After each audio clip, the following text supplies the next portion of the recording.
Sebelum lanjut nonton video ini, jika kalian suka dengan channel Pegawai Jalanan, silahkan kalian support kami dengan cara subscribe dan klik tanda loncengnya. Silahkan gunakan headset Anda untuk mendapatkan kualitas suara yang jernih. Selamat menonton.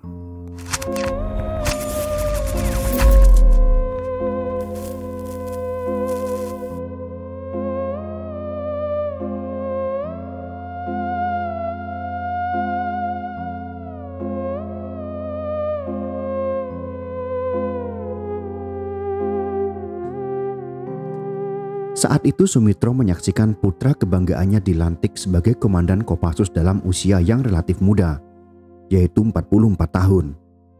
Pesannya pada Prabowo, "Sing eling dan jangan lupa daratan, sekarang kamu mengabdi rakyat, dan jangan sekali-kali rakyat menjadi pengabdi kamu."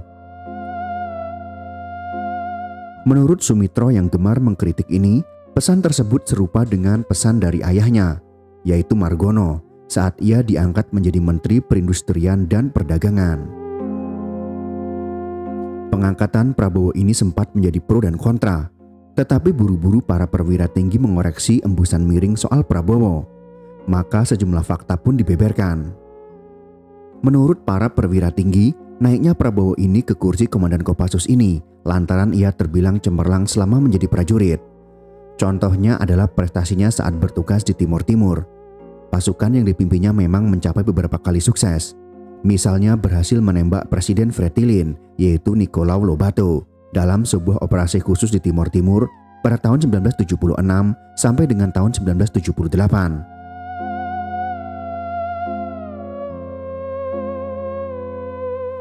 Pasukannya pula yang berhasil menyergap Panglima Angkatan Bersenjata Fretilin, yaitu Guido Suarez, dan anggota Komite Sentral Fretilin, Somotsu, serta Komandan Sektor Fretilin, Koliman. Menurut Jenderal Hartono yang saat itu menjabat kursi Kepala Staf TNI Angkatan Darat atau KSAD, alasan lain terpilihnya Prabowo adalah dia dinilai sebagai perwira yang paling sesuai atau paling tepat dari perwira lain yang juga sesuai. Lagi pula penilaian terhadap Prabowo ini dilakukan oleh sebuah dewan khusus dan dibahas oleh Dewan Jabatan dan Kepangkatan Tinggi.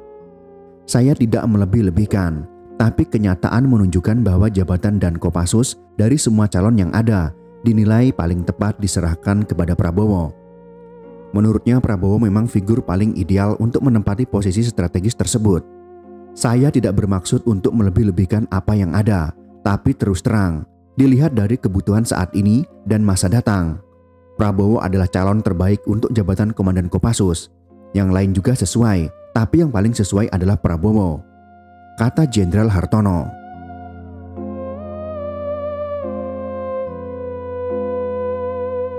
Namun ada pula gosip lain yang sempat beredar saat itu. Kabarnya usai The Golden Boy itu diangkat sebagai Komandan Kopassus, ia akan dipromosikan menjadi KSAD dan kemudian menjadi Panglima ABRI. Jabatan terakhir ini terbilang paling prestisius, bahkan mertuanya sendiri, yaitu Soeharto, pernah menyandang jabatan ini. Tentu saja rumor ini ditepis langsung oleh Hartono. Anggota ABRI hanya berpikir laksanakan tugas dan pimpinan yang akan menilai. Tidak ada itu cerita tentang calon KSAD atau calon pangap, tegasnya. Tentu saja ujaran ini terdengar naif. Pasti di benak setiap prajurit, menjadi KSAD maupun pangap adalah cita-cita bahkan ambisi terpendam. Bila ingin berkata secara objektif, regenerasi, promosi dan mutasi di jajaran militer bukanlah hal baru. Hanya saja ABRI menempati posisi unik dalam konstelasi politik dan kenegaraan di Indonesia. Itu sebabnya rotasi di tubuh kemiliteran ini menjadi bahan obrolan seru di tengah masyarakat. Apalagi porsi pemberitaan mengenai promosi Prabowo terlihat lebih besar dibandingkan dengan porsi pemberitaan rotasi Subagio, bahkan Susilo Bambang Yudhoyono yang saat itu ditunjuk sebagai Kepala Pengamat Militer PBB di Bosnia. Maka bisik-bisik tentang kerusakan sistem birokrasi pun digelindingkan kembali. Karena Prabowo menantu Presiden Soeharto, maka jalan menuju kursi Komandan Kopassus ini lebih licin ketimbang yang lainnya. Bagaimana bila memang Prabowo bukanlah anak begawan ekonomi Indonesia dan bukan menantu Soeharto? Akankah karpet merah juga tergelar dengan begitu cepatnya?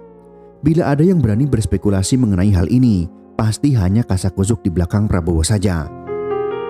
Yang dari GPK berapa orang Pak? GPK sampai saat ini setelah 5 hari operasi 9 yang yang tewas dan 2 tertangkap hidup. Tentu rusaknya sistem birokrasi seperti ini menyebarkan rasa tak adil, tak pasti, dan frustasi bagi mereka yang tak punya koneksi.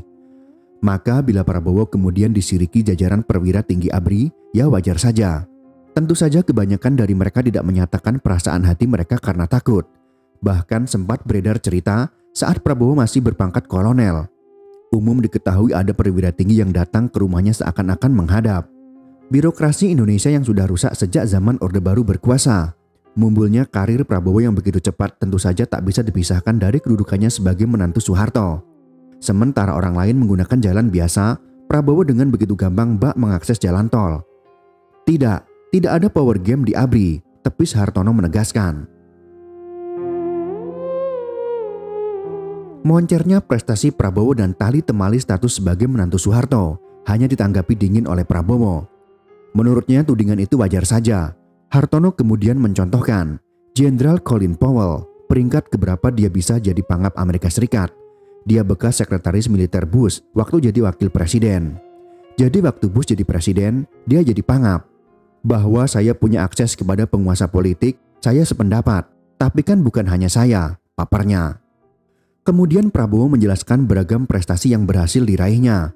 Mulai dari kontak senjata langsung di medan operasi, berapa kali bertugas di daerah operasi, berapa kali timnya di Kopassus merebut kejuaraan, berapa kali operasi militer ia selesaikan, Mount Everest yang mengangkat bangsa, hingga melatih prajurit komando dari berbagai negara. Itu kan tidak dilihat, yang dicari cuma daftar dosa saya, tandas Prabowo. Gerundelan tentang naiknya Prabowo pun terdengar hingga ke kuping bekas KSAD Jenderal Purnawirawan Rudini. Menurutnya pengangkatan Prabowo itu justru tak istimewa. Hitungan Rudini begini. Saat Prabowo menjadi jenderal berbintang 1, usianya tak lagi terhitung muda dibanding dengan yang lain. Melihat masa dinas Prabowo di ketentaraan yang sudah mencapai hitungan belasan tahun, maka menurut Rudini, wajar saja ia menjadi brigjen. Lagi pula Rudini melanjutkan, di lingkungan ABRI bukan cuma Prabowo yang memperoleh pangkat jenderal setelah berdinas belasan tahun. Selain itu, menurut Rudini, sejak lulus dari Akademi Militer dan memasuki dunia kemiliteran secara penuh, mereka sudah dihadapkan pada sistem pembinaan karir. Lewat berbagai saringan yang ketat, akan muncul orang-orang yang telah memperoleh promosi lebih cepat daripada rekan-rekannya, atau bahkan mendahului angkatan sebelumnya. Tak ada yang luar biasa atau tersembunyi di balik promosi Prabowo atau Subagio. Jadi apa yang dicapai oleh Prabowo adalah wajar dan normal. Bahwa ia meninggalkan rekan-rekan seangkatannya itu semata-mata karena prestasinya, ujar Rudini. Panglima ABRI yang kala itu dijabat oleh Jenderal Faisal Tanjung pun urun bicara. Ia menyebutkan bahwa jabatan untuk prajurit ABRI disesuaikan dengan pendidikan, latihan, dan pengalamannya. Maka mutasi itu sifatnya tidak urut kacang atau berurutan dari yang lebih senior. ABRI akan berusaha menempatkan the right man on the right place berdasarkan prestasi yang bersangkutan dan tidak urut kacang, ujar Faisal Tanjung. Kemudian Faisal pun menjelaskan panjang lebar mengenai penempatan the right man on the right place ini. Awalnya niat pergantian ini datang dari pimpinan ABRI yang melihat bahwa posisi asisten Intel dan kepala BIA yang dirangkap oleh Maijen Samsir Siregar harus segera dipisahkan. Maka penjatahan pun dimulai, karena yang dianggap pantas menduduki posisi tersebut hanya perwira tinggi berpangkat Maijen. Maka yang dianggap pantas adalah Maijen Yusuf Kartanegara, yaitu Pangdam 4 Diponegoro. Ia diproyeksikan untuk menduduki asisten Kasum ABRI. Posisi Yusuf yang ditinggalkan harus diisi. Setelah ditimang-timang, ternyata yang dianggap cocok adalah Brigjen Subagio. Selanjutnya posisi Subagio pun mesti diisi. Maka muncul nama Kolonel Prabowo Subianto yang memang telah magang sebagai wakil komandan Kopassus. Suka atau tidak suka, karena ini adalah garis komando, maka Prabowo tetap melenggang ke karpet merah sebagai komandan Kopassus. Kontroversi soal The Golden Boy yang memperoleh beragam kemudahan lantaran ia menantu keluarga cendana, toh tak melorotkan jabatannya. Malah setahun kemudian, ia naik pangkat lagi menjadi Komandan Jenderal Kopassus. Itulah sekelumit kisah tentang licinnya Prabowo Subianto saat bertugas di Korps Baret Merah. Kisah ini kami kutip dari sebuah buku yang berjudul Prabowo, dari Cijantung Bergerak ke Istana. Semoga kisah ini dapat bermanfaat untuk kita semua. Jika kalian suka dengan video ini, silakan berikan jempol ke atas. Dan jika kalian menganggap video ini bermanfaat, maka bagikanlah untuk teman-teman Anda yang lain. Terima kasih sudah menonton.